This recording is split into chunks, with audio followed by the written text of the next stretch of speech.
Hi everyone and welcome to our next Heresy Army Painting video. In this one we're going to tackle the 6th Legion, the Space Wolves, and I really want to try and get that storm grey colour that they're described as being, rather than that more light grey or blue grey that we see with the later 40k Wolves. So let's get started. I've primed the model with Chaos Black Primer, and whenever I'm working with Mark IV I always do a few little sub-assemblies, so I blue tack the backpack on so I can get to the straps a lot easier. And then on these plastic ones where the hand is moulded onto the bolt gun, I always leave that separate as well so I can get in and work on the chest straps. But it's all together to begin with so we can get the main armour colour down across all the pieces. And for our base coat we're using Scale 75 Eclipse Grey. Now the scale colours take a little bit more thinning, the flat ones do anyway, not the metallics, to go smoothly through the airbrush. So I'm spraying at 20 psi, I'm using Cult of Paint Infinity by Harder and Steenbeck, and I've probably thinned this 2 to 3 drops of thinner to paint, and I'm just using normal airbrush thinner here. It's not a problem because it allows us to build up our transitions from the very beginning. So give it a quick hairdryer.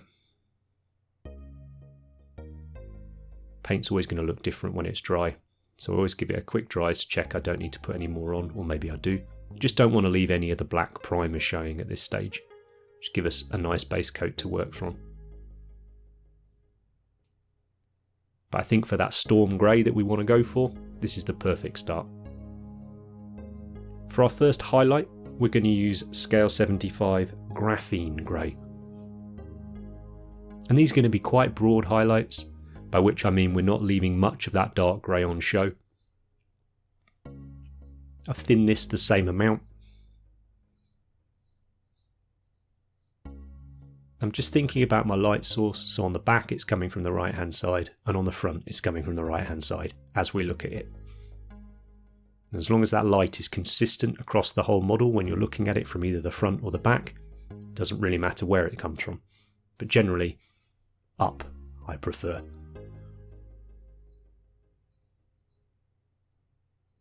You could do some really cool underlit models. Perhaps that's something we'll have a look at in a future video. Now again, because it's thin layers, or thin paint rather, I can apply thin layers, and we're already getting a really nice transition of colour from our dark grey to our lighter grey.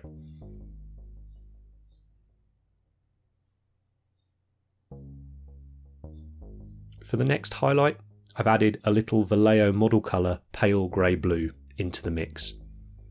You're probably looking here 2 drops of graphene to 1 drop of pale grey blue.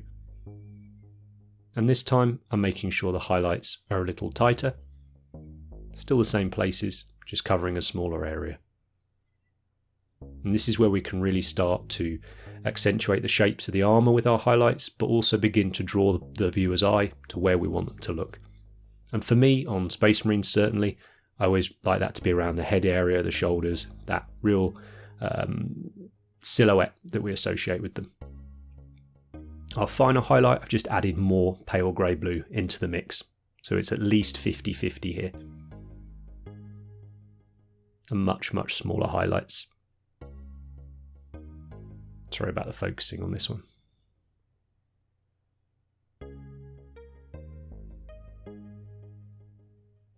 I'm just using the air from my airbrush to dry the paint before I apply more.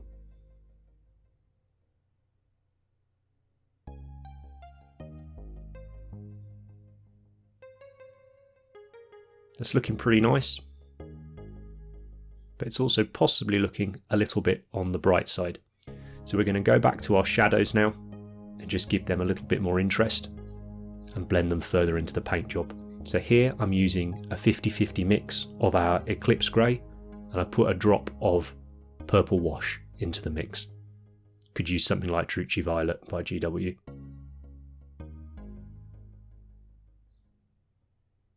Thin this down heavily, 3 or 4 drops of thinner to paint. I'm just glazing this into the shadows, and you can see already it's tying the whole paint job together and just giving it that extra level of interest. I think with Marines, where they're all armour, you may as well make it as interesting as possible. Now we give the whole model a coat of Vallejo polyurethane gloss varnish, in preparation for pin washing and decals. For the pin washing, I'm going to use a mix of oil paints. I've got Winsor Newton Artist Oil Paint Lamp Black and Winsor Newton Artist Oil Paint Raw Umber. I'm going to mix these together and thin them down using Winsor Newton Sansador Thinner. Now this is going to bring definition to the model, but because it's Heresy, I like to make the models quite weathered and dirty, so we may as well begin to introduce that at this stage as well. We've got a whole video dedicated to pin washing and a whole video dedicated to how to apply decals, and I'll put the links for those in the top.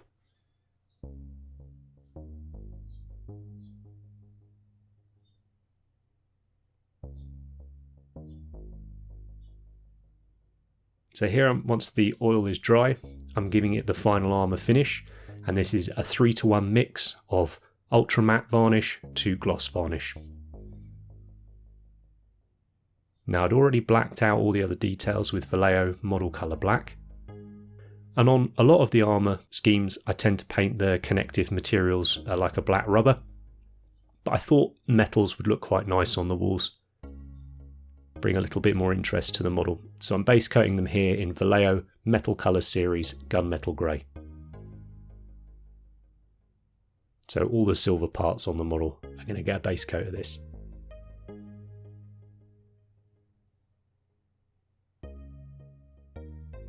For the armour trim, I'm going to base coat it using Scale 75 Decayed Metal.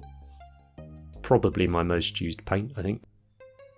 Use this whenever I'm base coating golds or bronzes or brasses, coppers. And I really like this Runelord Brass colour by Games Workshop for the trim on the 30k walls. It's just got a lovely tone to it. And we're just hitting those couple of little highlight areas around that head area. Because it's 30k, we need to make sure we do some battle damage. So I'm using a sponge here, I've touched off the excess, and I'm using Vallejo Panzer Ace's Dark Rust. You could use any dark brown, grey mix you want. So I don't want too much on the sponge. I'm pressing lightly against the model and I'm focusing on areas where the damage would occur. So a lot more on the front of him and probably more towards the bottom of the model than the top. You can see the decals haven't gone on very well on his shoulder pads. I'm going to address that in a minute with some more battle damage. If this was a display model, I wouldn't have left those decals as they were. But for a gaming piece, it's really easy for us to fix those up. Now going with my brush with the same paint, you can see there's little areas where the transfers haven't worked great. I'm just going to stipple on some of that dark rust colour and create more chips. I can also create larger chips on other parts of the model, and maybe I want to draw some rusty streaks down from those later on.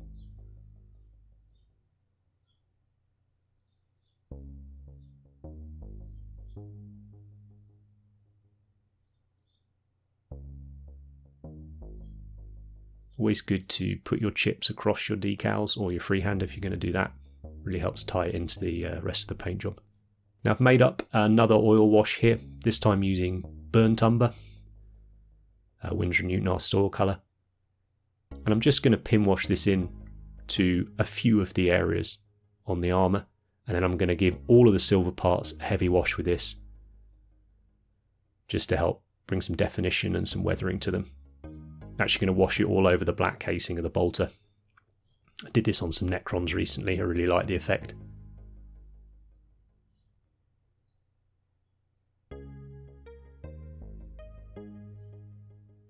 And at this stage, whilst I've got my oil paint out, I'm going to paint in a few little streaks coming down from some of the chips as well. Again, we've got a video dedicated to doing that, and I'll link it up in the corner. Weathering, I think, is something you can't do too much of, particularly with Heresy stuff. I think it really fits the aesthetic. So when we do our army painting classes and stuff, for instance, we spend most of the second day looking at different ways we can weather the model up. Now the only difference here is the oil has dried and I've painted the head. Nothing else has changed on him. I'm going to do a separate video on painting heads for gaming models, because I think it deserves its own time. And then once all that oil is dry, we can put our final highlight in. So I haven't needed to seal it or anything like that, it just needs to be dry. And I'm using a GW Leadbelcher here. just doing a few little highlights on those silver parts. You can see how quickly this model's come together. I'm really, really pleased. And, as usual, quite tempted to maybe I'll just do a little watch pack of these guys or something.